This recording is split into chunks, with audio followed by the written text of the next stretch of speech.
নমস্কার বন্ধুরা, পিঁপড়ে কিচেনে স্বাগত।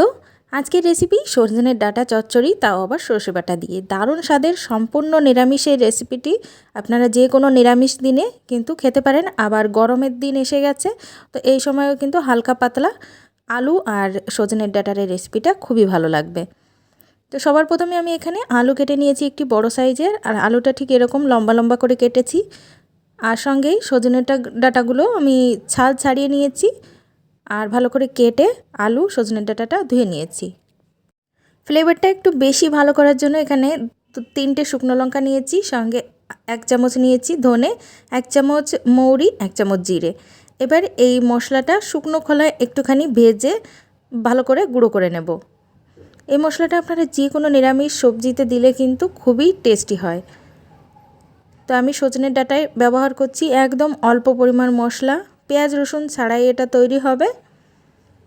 2 থেকে 3 মিনিট শুকনো খোলায় একটুখানি নেড়ে চেড়ে নিলে দেখতে পাবেন খুব ভালো করে ধোয়া বেরিয়েছে আর খুব সুন্দর একটা স্মেল পাচ্ছেন। তখন এটাকে নামিয়ে নিতে হবে। নামিয়ে গরম অবস্থাতেই এটাকে ভালো করে গুঁড়ো করে নেব। মশলাটাকে নামিয়ে নেওয়ার পর সজনের ডাঁটাগুলো কড়াইয়ের ভিতরে দিয়ে দিচ্ছি, সঙ্গে অল্প পরিমাণ জল দিয়ে দিচ্ছি এটাকে হালকা একটু ভাপিয়ে নেওয়ার জন্য। সজনের ডাঁটার যে কাঁচা গন্ধটা থাকে অনেকেরই কিন্তু এটা ভালো লাগে না, তাই একটুখানি ভাপ দিয়ে নেব প্রায় 3 থেকে 4 মিনিট। তো অল্প পরিমাণ লবণ দিয়ে দিলাম যাতে তাড়াতাড়ি এটা একটু গলেও যায় আর জলটাও খুব তাড়াতাড়ি ফুটে ওঠে। ভালো করে মিশিয়ে নিয়ে 3 থেকে 4 মিনিট হয়ে গেছে, জলের কালারটাও দেখুন হালকা একটু চেঞ্জ হয়ে গেছে। তো এই অবস্থাতেই নামিয়ে নেব। আমি কিন্তু ভাপ দিয়ে একদম গলিয়ে ফেলছি না, শুধুমাত্র এটাকে একটু গায়ের গন্ধটা যাওয়ার জন্য 2-3 মিনিট ভাপ দিয়ে নিলাম।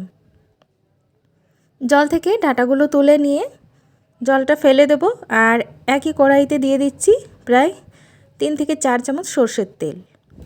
তেলটা গরম হয়ে যাওয়ার পর দিয়ে দেব 2-3টি শুকনো লঙ্কা, অল্প পরিমাণ জিরে।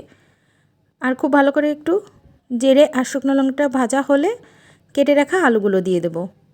সঙ্গে অল্প পরিমাণ হলুদ গুঁড়ো আর একটুখানি লবণ দিয়ে আলুগুলোকে খুব ভালো করে 2 থেকে 3 মিনিট ভেজে নিতে হবে। সজনের ডাঁটাটা যেহেতু ভাপ দিয়ে নিয়েছি, তাই সেটা রান্না করতে বেশি টাইম লাগবে না। আলুগুলো সেজন্য খুব ভালো করে লাল লাল করে একটু ভেজে নিব। তো ঢাকনা লাগিয়ে আমি 2 থেকে 3 মিনিট ভালো করে ভেজে নিয়েছি।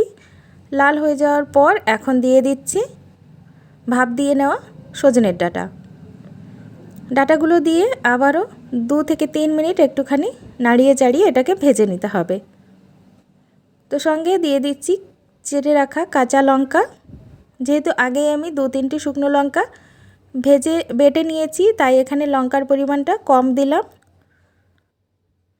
কিছু সময় পর দেখুন খুব ভালো করে এটাকে ভাজা হয়ে গেছে। এখন পরিমাণ মতো জল এর ভিতরে অ্যাড করে দিতে হবে। সঙ্গে আমি এখানে একটি কাটা টমেটো নিয়ে নিয়েছি, সেটাও দিয়ে দিলাম। টমেটো না থাকলে কোনো ব্যাপার নেই, সম্পূর্ণ অপশনাল। পরিমাণ মতো জল দিয়ে দিলাম। বেশি পরিমাণ জল দেওয়ার প্রয়োজন নেই, দেখুন অল্প পরিমাণ জল আমি এখানে অ্যাড করেছি। সঙ্গে স্বাদ মতো লবণ, হলুদ গুঁড়ো, যেহেতু আমি ভাজার সময় দুটো জিনিসেই লবণ অ্যাড করেছিলাম, তাই বুঝে এখানে লবণটা দিতে হবে। এবার ঢাকনা দিয়ে ঢেকে প্রায় 5 মিনিট হাই ফ্লেমে আমি এটাকে রান্না করে নিয়েছি। দেখুন খুব সুন্দরভাবেই কিন্তু আলু সজনে ডাঁটাটা গলে গেছে। আর ঝোলও বেশি নেই, এটা কিন্তু গা মাখা ঝোল করে নামিয়ে নিতে হবে। যদি বেশি পরিমাণ ঝোল থাকে তাহলে কিন্তু খেতে এটা ভালো লাগবে না। একদম যখন ঝোলটা শুকিয়ে আসবে তখন গুঁড়ো করে রাখা মশলাটা এখানে অ্যাড করে দিলাম, আর মশলাটা দিয়ে ভালো করে একটু মিশিয়ে নেব। বাটিতে লেগেছিল তাই অল্প পরিমাণ জল দিয়ে সেটাকেও ধুয়ে দিয়ে দিলাম। খুব ভালো করে মিশিয়ে নিতে হবে। এক্সট্রা আর কোনো পেঁয়াজ রসুন মশলা আমি এখানে অ্যাড করব না, যে ভাজা মশলাটা দিয়েছি সেটা দিয়ে দিলাম। আর সবার শেষে দিয়ে দেব একটুখানি কালো সর্ষে বাটা। যেহেতু নিরামিষ আর সজনের ডাঁটার চচ্চড়ি, তাই এখানে একটু সর্ষে বাটা দিলে খুবই ভালো লাগবে। আপনারা চাইলে কালো সর্ষে বাটাও দিতে পারেন, আবার সাদা সর্ষে বাটাও অ্যাড করা যেতে পারে। সামান্য পরিমাণ চিনি অ্যাড করে দিলাম, যেহেতু নিরামিষ তাই একটুখানি মিষ্টি মিষ্টি হলে আমার ভালো লাগে। আপনারা চাইলে চিনি ছাড়াও কিন্তু রান্না করতে পারেন। ভালো করে আবারও মিশিয়ে নিয়েছি। দেখুন ঝোলটা অনেকটাই শুকিয়ে গেছে। এই সময়ে কিন্তু সর্ষে বাটাটা দিয়ে দিতে হবে। তো আমি 1 চামচ কালো সর্ষে শিলনোড়ায় খুব ভালো করে বেটে নিয়েছি, সেই মশলাটাই এখানে অ্যাড করে দেব। আর সর্ষে বাটাটা দেওয়ার পর কোনোভাবেই কিন্তু বেশি জাল করা যাবে না।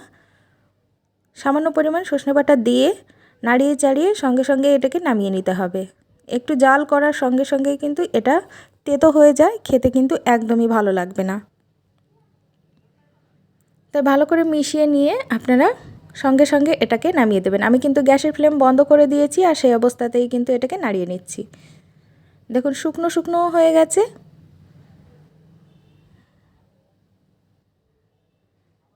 তৈরি হয়ে গেল সজনে ডাঁটা চচ্চড়ি। আমি এখন একটি প্লেটের ভিতর এটাকে নামিয়ে নিয়েছি। দেখুন দেখতে কিন্তু দারুণ লাগছে, একদম গা মাখা ঝোল।